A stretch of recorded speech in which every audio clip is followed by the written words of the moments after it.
السلام علیکم سر. وسلام. سر میرا نام سعدیہ حسن ہے, تعلق B S zoology 5th semester سے. سر میں نے یہ آپ کا سیگمنٹ دیکھا ہے کچھ دنوں, اور پھر میرے ذہن میں بھی کچھ سوالات آئے. جی. تو سر میرا پہلا سوال یہ ہے کہ جو دینی احکام ہیں وہ ہمارے انسانی کردار پر اثر انداز کیوں نہیں ہو رہے؟ آپ کی اجازت سے جی الیبوریٹ کروں ضرور تھوڑا. ضرور. سر ایسا ہے کہ ایک بندہ ہے جو نماز پڑھ رہا ہے جی. آج کل کے دور میں, لیکن وہ بے حیائی سے نہیں رک پا رہا. ایک بندہ ہے جو پورے مہینے کے روزے رکھ رہا ہے لیکن اسی پیٹرن پہ واپس آ رہا ہے, اس کو غریب کی بھوک پیاس کا احساس نہیں ہو رہا. بہت اچھی بات. ایک بندہ ہے حج کر کے آ رہا ہے لیکن لین دین کے معاملات میں شفاف نہیں ہے. جی جی. تو جو ان کی اصل اسپرٹ ہے ان اعمال کی, اس کے جو نتائج ہیں وہ برآمد کیوں نہیں ہو رہے؟ واہ واہ, بہت اچھا سوال کیا بیٹا. جو ہمارا اس وقت کرائسس ہے, کرائسس کا مطلب بحران. بحران ایسی صورتحال کو کہتے ہیں جو بہت زیادہ پھیل جائے. تو اس وقت جو ہم جس معاشرے میں زندہ ہیں وہاں کا فرد جو ہے یعنی عام آدمی, اس کی آپ نے جو ڈسکرپشن دی ہے کہ وہ کس طرح کا ہے, اس سے میں بالکل متفق ہوں. اس کی وجہ یہ ہے کہ ایک چیز ہوتی ہے تقوی, ایک چیز ہوتی ہے جس کو ہم کردار کہتے ہیں. یہ دو مختلف چیزیں. یعنی اگر ہمیں بھوک لگی ہو تو ہم کوئی چیز کھاتے ہیں, اگر پیاس لگی ہو تو ہم کوئی لیکوڈ پیتے ہیں. یعنی کہ پیاس ایک اور چیز ہے, بھوک ایک اور چیز ہے, اور اس کو سیر کرنے کے لیے اس کے ذرائع بھی مختلف ہیں. تو جو تقوی ہے نا, تقوی جن چیزوں سے پیدا ہوتا ہے اس سے کردار پیدا نہیں ہوتا, اور کردار جن چیزوں سے پیدا ہوتا ہے اس سے ضروری نہیں ہے کہ آدمی متقی بھی ہو جائے. یہ ایک انسان, چونکہ اس انسان بطور ایک مخلوق کے بہت پیچیدہ مخلوق ہے.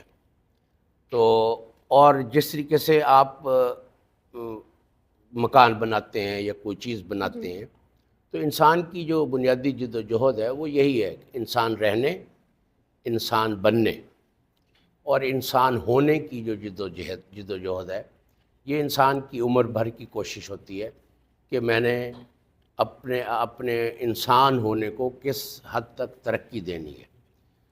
تو جو عبادات ہیں نا, عبادات کا جو راستہ ہے وہ تقوی کا راستہ ہے, اور وہ اللہ سے تعلق کے لیے ضروری ہوتے ہیں. مثلا میں نماز پڑھتا ہوں, روزے رکھتا ہوں, تو یہ میں اپنا اللہ سے تعلق بنانے کی ایک کوشش کر رہا ہوں. اور دوسری طرف جو کردار ہے وہ بنتا ہے اخلاقی اقدار سے. اخلاقی اقدار ہوتی ہیں جیسے ہم مکارم الاخلاق کہتے ہیں. مکارم الاخلاق کا مطلب حضور علیہ الصلوۃ والسلام نے اپنے اسوہ حسنہ سے ایسی اقدار کا ہمیں بتایا, اس کی ہدایت ہم تک پہنچائی جس سے انسان کا کردار بھی مضبوط ہو جائے.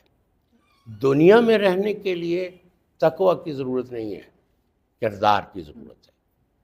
اور آخرت میں کامیابی کے لیے ہم تقوی کی ضرورت ہے کہ ہم اللہ کے سامنے کھڑے ہونے کے قابل ہو جائیں. تو اس وقت جو انسان کی نا جو اندر سے انسان ہے اس کو سیلف کہتے ہیں. کیا کہتے ہیں؟ سیلف. تو وہ جو انسان کی سیلف ہے, یا جس کو اقبال خودی کہتے ہیں, سیلف ہوڈ کو اقبال خودی کہتے ہیں. تو اس خودی کو جب ہم اس کو تشکیل دیتے ہیں یا ہم ایک اچھا یا بہتر انسان بننے کی کوشش کرتے ہیں, تو ہمارے ہاں عبادات میں اور مکارم الاخلاق میں ایک بود پیدا ہو گیا. بود کا مطلب ایک دوری پیدا ہو گئی ہے. ہم یہ سمجھتے ہیں کہ عبادات کرنے سے ہماری اخلاقی ذمہ داریاں بھی پوری ہو گئیں. یہ ایک مغالطہ ہے.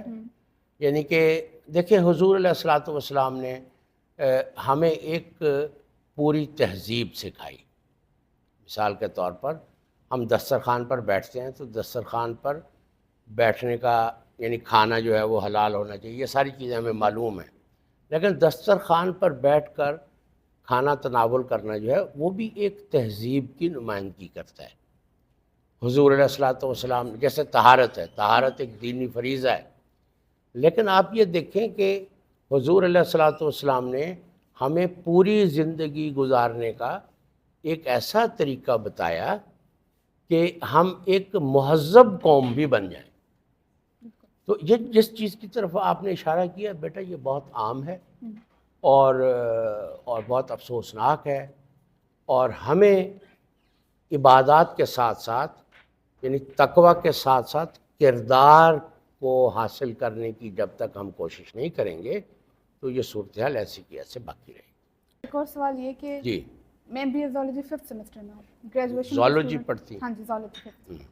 تو سر میری کلاس میں 19 بچے ہیں. اگر ہم 19 سے سوال کریں گے، ایک سروے کر لیں کہ وہ کس طریقے سے یہاں تک آئے ہیں، تو ان کے پاس کوئی جواب نہیں، کیونکہ ان کے پاس ڈیسیژن میکنگ پاور نہیں. وہ خود سے نہیں آئے، ان کو وقت لے آئے. ہاں حالات لے. ہاں جی، وہ ایسا نہیں ہے کہ خود آنا چاہ رہے تھے، چوائس نہیں. ہاں جی، ڈاکٹر نہیں بن سکے لہٰذا کچھ بھی انہوں نے رکھا. Very good.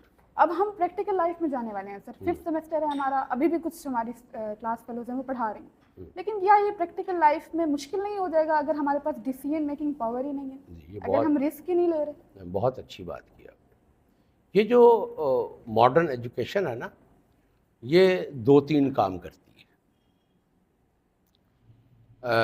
ماڈرن ایجوکیشن بنیادی طور پر جو اس عمل سے گزرتے ہیں انہیں ایک ایسی غلامی کے لیے تیار کرتی ہے جس کو کارپوریٹ سلیوری کہتے ہیں. یعنی آپ جتنی زیادہ مہارتیں رکھیں گے تو آپ کو فیکٹری میں ملازمت ملے گی، اور آپ اپنی عمر کا بہترین حصہ جو ہے وہاں گزاریں گے، وہ آپ کو تنخواہ ملتی رہے گی. جب آپ کی صلاحیتیں، آپ کی صحت اور انرجی کم ہو جائے گی تو آپ ریٹائر ہو جائیں گے اور گھر چلے جائیں گے. تو یہ جو پورا ایجوکیشن سسٹم ہے نا، یہ 2 کام لازمی کرتا ہے. پہلی بات یہ ہے کہ یہ انسان کی جو لینگویجز ہوتی ہیں، یعنی اس کی استعداد زبان جو ہے، یہ اس کو یا ختم کر دیتا ہے یا کمزور کر دیتا ہے. اور انسانی ذہن کے زندہ رہنے کے لیے، فنکشنل رہنے کے لیے، فیصلہ سازی کے لیے اس میں سوچ کا ہونا ضروری ہے، اور سوچ بغیر زبان کے یا زبان پر عبور کے انسان سوچنے کے قابل نہیں رہتا. تو یہ پورا تعلیمی نظام جو ہمارے ہاں نافذ ہے، یہ یعنی انگریزوں نے بنایا تھا، اور اس کا مقصد تھا ہمارے ذہن کو اس طریقے سے غلام کرنا یا غلام بنانا، اس طریقے کا انسان بنانا کہ ہم انگریزوں کا سایہ بن جائیں اور زندگی میں کوئی فیصلہ کرنے کی اہلیت ہم میں باقی نہ رہے. یہ جس چیز کی طرف آپ نے اشارہ کیا ہے، یہ ہمارے تعلیمی نظام کا اصل نتیجہ ہے. ٹھیک ہے نا؟ اور اگر انسان کی مورل سیلف، دیکھیں میں نے کہا کہ یہ جدید تعلیم انسان کی زبان کو انڈرمائن کر دیتی ہے. دوسری جو جدید تعلیم ہے نا، جو ایک بہت برا کام کرتی ہے، وہ یہ کرتی ہے کہ جو ہماری سیلف ہے، خودی ہے، یہ اس کو تبدیل کر دیتی ہے. یہ اس میں جس چیز کو ختم کر، انسان کا بہت بڑا شرف جو ہے وہ اختیار ہے. یہ پورا تعلیمی نظام انسان سے جو ڈیسیژن میکنگ پاور ہے یا اس کی چوائس کرنے کی جو صلاحیت ہے، اس کو یہ کمپرومائز کر دیتا ہے. یہ جو نظام یعنی یورپ نے ہمیں بنا کر دیا، انگریزوں نے ہمیں بنا کر دیا، یہ ہمیں نہ اچھا انسان بناتا ہے، نہ دنیا کے لیے تیار کرتا ہے، نہ آخرت کے لیے تیار کرتا ہے. یہ وہ نظام ہے جس کے ساتھ ہم چمٹے ہوئے ہیں، اور جس کو ہم نے نہ کبھی ری تھنک کیا ہے، کیونکہ اس میں سے ٹیچروں کو تو ویسے ہی ایلیمینیٹ کر دیا گیا ہے نا. جو سرکاری اہلکار ہیں یا جو دکاندار ہیں وہی سارے فیصلے کر رہے ہیں کہ یہ کتابیں ہوں گی اور یہ فلاں ہوگا اور نہ ان کو کچھ پتہ ہے کہ بچے کی لرننگ کیا ہوتی ہے، پیڈاگوجی کیا ہوتی ہے، تدریس کیا ہوتی ہے، بچے کے شعور کی تعمیر کس طریقے سے کی جا سکتی ہے. تو ٹیچروں کو تو ویسے ہی انہوں نے فارغ کر دیا. تو اس کے نتیجے میں آپ نے جن مسائل کی طرف اشارہ کیا ہے، یہ اصل میں یہی وہ چیز ہے جو اس تعلیمی نظام سے آپ کو ملتی ہے، اس کے علاوہ کچھ نہیں ملتا. اور جب آپ عملی زندگی میں جائیں گی، اس میں مایوسیوں کے علاوہ ہمارے لیے کچھ نہیں ہے. بات سمجھ رہے ہیں؟ جی جی سر. اب جو امیر طبقہ ہے انہوں نے اپنے سکول الگ بنائے ہوئے ہیں, جی وہاں سے پڑھنے کے بعد وہ اپنے آقاؤں کے دیس میں چلے جاتے ہیں جہاں وہ اچھی زندگی گزارتے ہیں.